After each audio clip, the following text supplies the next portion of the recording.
Kaasaegne Bob Esponja on nii talumatu, et kui klassikaline Bob Esponja teda täna kohtaks, annaks ta Kalamaardile ärakolimise osas õiguse. Ja ma ei ütle seda liialdusena. Ma tõestan seda sulle episoodi haaval. Täpselt nende hetkede kaudu, mil kõige armastatum Käsn bikiini põhjas muutus oma halvimaks versiooniks. Sest on tohutu vahe olla tüütu ja olla julm ning kaasaegne Bob ületas selle piiri juba ammu. Noh, sõbrad, klassikalistes Käsna-Kalle episoodides ei olnud Käsnal kunagi ülimalt rumalat ega ka ära hellitatud iseloomu. Ütleme nii, et ta oli mõnusas tsoonis, keskteel. Jah, ta tegi koos Patrikuga rumalaid asju, aga ta püüdis end kaitsta ega jäänud alati alandatuks. Erinevalt tänapäeva Käsnast, kes üritab end ainult kaitsta, kuid teeb seda teisi halvustades. Ja tegelikult on mul palju näiteid, mis seda tõestavad. Üks, mis mulle kõige rohkem meelde tuleb, on koos Mullikogrega episoodis Marineeritud kurgid. Siin süüdistab Mullikoger Käsna selles, et ta unustas marineeritud kurgid krabiburgeri vahele panna. Ja Käsn laguneb vaimselt, sest ta arvab, et ebaõnnestus ainsas asjas, milles ta hea on, krabiburgerite tegemises. Käsna jaoks polnud krõbedas kraabis töötamine lihtsalt halvasti tasustatud töökoht. See oli tema elu eesmärk, sõber. Kui siis selgub, et Mullikoger peitis marineeritud kurgid keele alla, kas Käsn tõesti vihastab selle väikese nalja peale, sest teda mitte ainult ei petetud, vaid ta pidi sellepärast läbi elama terve eksistentsiaalse kriisi. Ja siin on meil esimene klassikalise Käsna kompromissitu reegel. Ta vihkas, kui tema tööd rikutakse.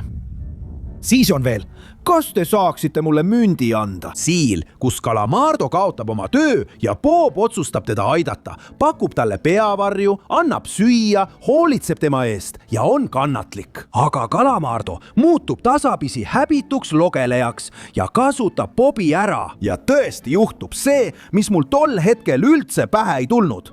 Bob Esponja plahvatab, ta purskab vihast, kui laisk Calamardo on ja hakkab talle oma karmi tõed näkku ütlema. Kui mul on vaja mingit tööd teha, otsin kellegi, kellel on töö, et see töö ära teha. Ja siin märkame üht kõige huvitavamat detaili selle Käsna juures. Ta võis olla hea sõber, isegi lubada, et kääri temalt ära varastatakse. Aga loomulikult olid tal ka omad piirid. Bob viskab Kalamaari sõna otseses mõttes tänavale. Ta haaras oma Käsnkeha ja pani piirid paika. Teine reegel. Bob vihkas, kui teda ära kasutati. Ja kui kellelgi on veel kahtlusi, siis meil on ka episood, kus Patrik kutsub oma väidetavad vanemad külla. Bob nõustub lolli mängima puhtast halastusest, et Patrik saaks oma vanemate ees hea mulje jätta. Ta ohverdab end, alandab end vabatahtlikult ja seda teeb ainult keegi, kes tõesti hoolib oma sõbrast. Aga Patrik, selle asemel, et tänada, alandab teda kõigi ees järjest edasi. Ja mingil hetkel ütleb Bob, siit aitab, ta plahvatab, kaitseb end ja seal näed midagi, mille tänapäeva Bob on täielikult kaotanud. Ta teadis, millal nali oli üle piiri läinud.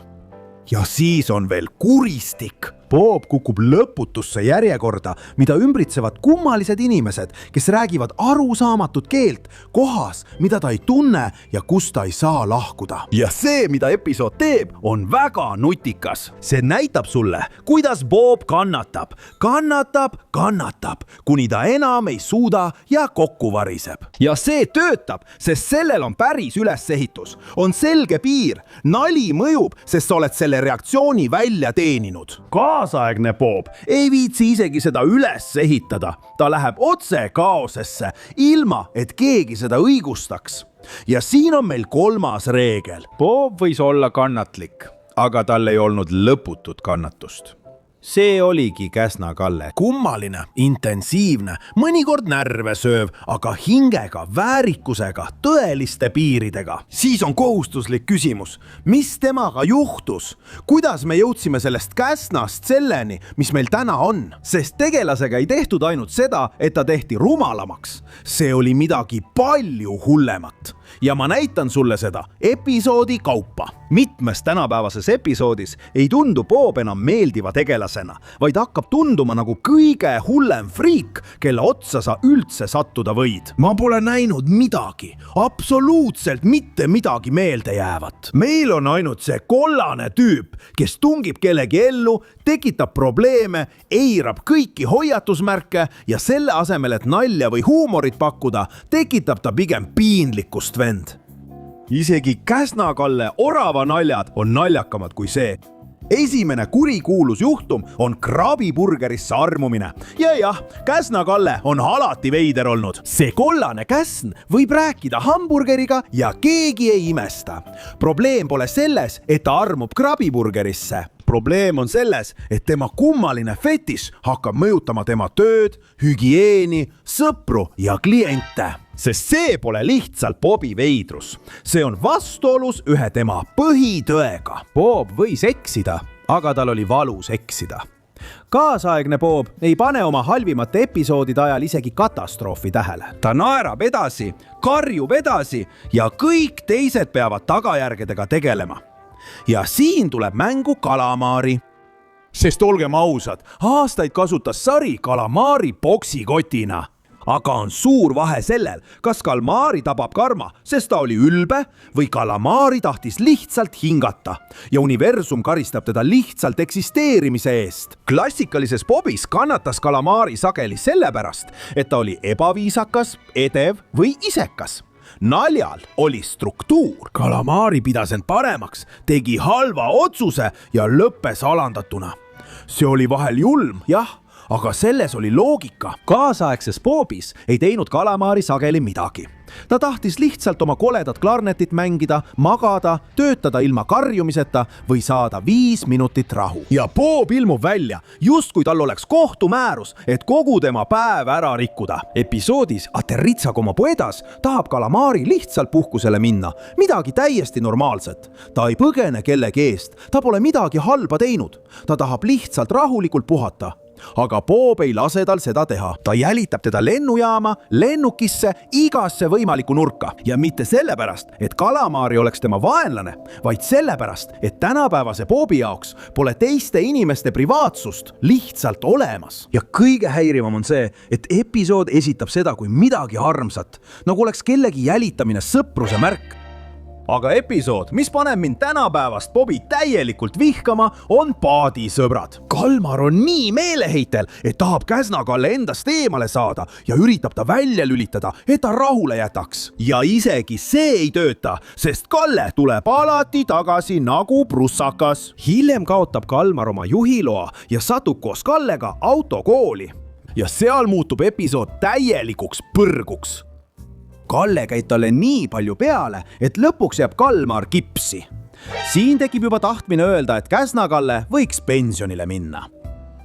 Ja tõesti, keegi võiks öelda, aga Kalle on alati Kalmari kiusanud. Muidugi, aga asi on toonis. Varem oli Kalle tüütu, sest ta ei saanud sotsiaalsetest märkidest päris hästi aru.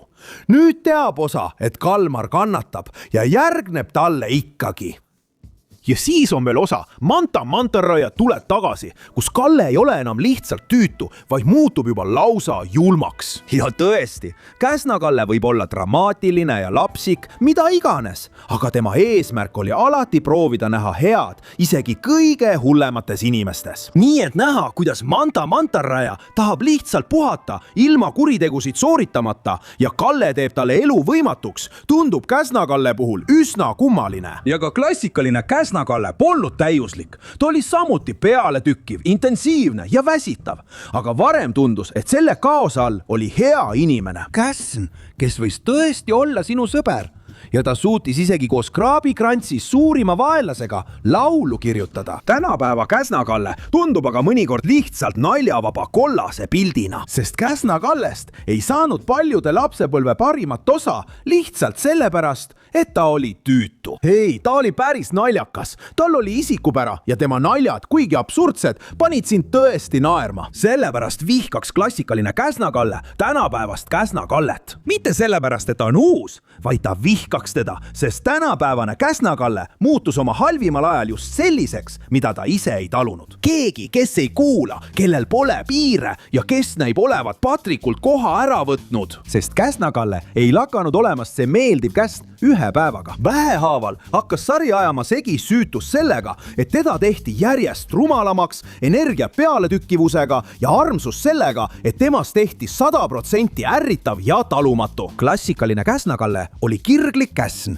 kellel oli kuutöötaja hing. Kaasaegne Käsna-Kalle näib oma halvimal päeval nagu kollane äratuskell, mida keegi ei suuda välja lülitada. Nii et kui need kaks versiooni kohtuksid, prooviks klassikaline Käsna-Kalle alguses viisakas olla, naerataks talle ja pakuks talle kraabiburgerit. Aga pärast 5 minutit, kui kaasaegne Käsna-Kalle oleks juba tema köögi üle võtnud, kliente ehmatanud, kalmari taga ajanud ja ühe burgeri oma tulevaseks naiseks muutnud, teeks klassikaline Käsna-Kalle täpselt seda, mida ta alati tegi, kui keegi tema piire ületas. Ta ütleks talle tõtt näkku ja viskaks ta tänavale. Ja seal see ongi. Klassikalisel Käsna-Kallel olid piirid, tal oli väärikus ja mis kõige tähtsam, ta austas ümbritsevaid inimesi.